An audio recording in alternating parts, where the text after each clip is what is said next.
Good morning, everyone. I'm Akshaya from class 10.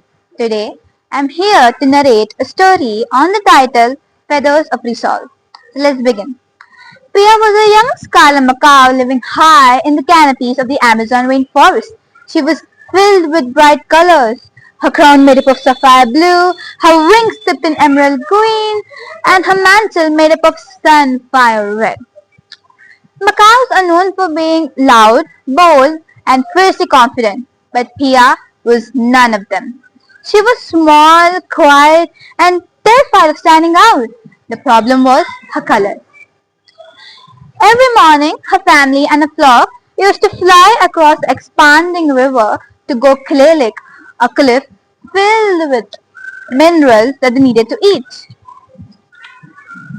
And after the click, every single macaw in the flock used to perform a ritualistic, a glorious aerial display up in the blue sky, filled with loud calls, white circles, and a glorious dazzling display of flashes of colors in the blue sky. Priya used to watch all these sitting alone on the edge of the ledge, gripping on tightly onto the softwood with her talons. Come on, you little flashes of colors. The sun's bright.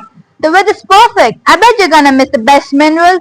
Her mother squeaked, her voice filled with impatience. Pia shook her head, covering herself with wings, and said, No, Mama, I can't.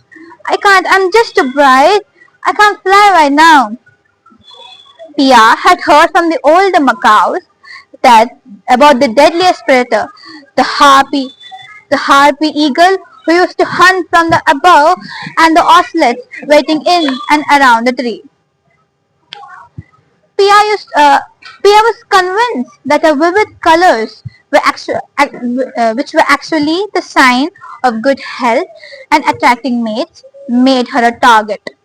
She felt that if she stayed under these uniformly green colored leaves, she would be safe. But this fear was making her a prisoner.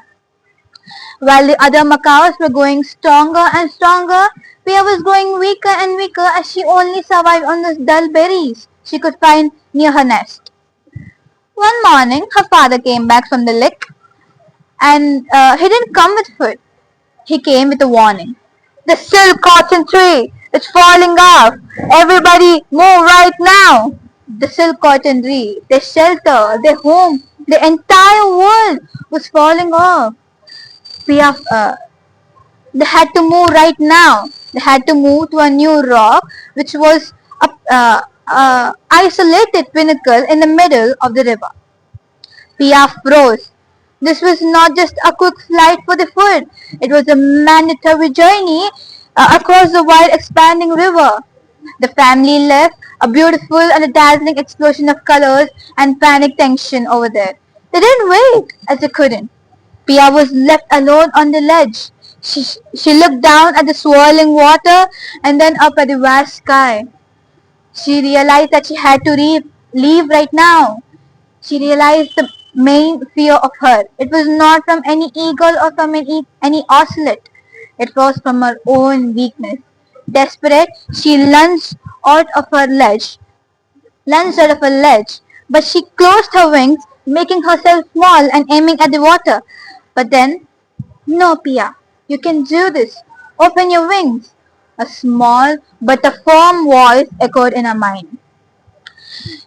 Desperate, she pushed back her fear and opened her wings wide. She was instantly hit by the wind. She was not being carried by the wind. She was steering in the wind. But then she was flying low, skimming the water. But then she realized her father's words. The true strength of a macaw lies in its speed and height. And a profound determination hit her, and she pointed her beak upwards. She was flapping her wings so fastly and hardly that it made her feel less like a target but more like an unapproachable blur. It was the very first time it felt that her feathers were not a beacon of fear, but were a source of engine for her movements. She was more like an arrow of light. And after a few moments, she reached the new rock. She collapsed as she was exhausted after a great journey that she never thought of doing. Before her parents came and looked after her, she saw down at the water and the vast sky. She had made the crossing. She had done the thing which she had never thought of. Now she was standing there with the colored wings, but they were not making her a target, but they were the very definition of a courage, of a inner courage and freedom. Thank you.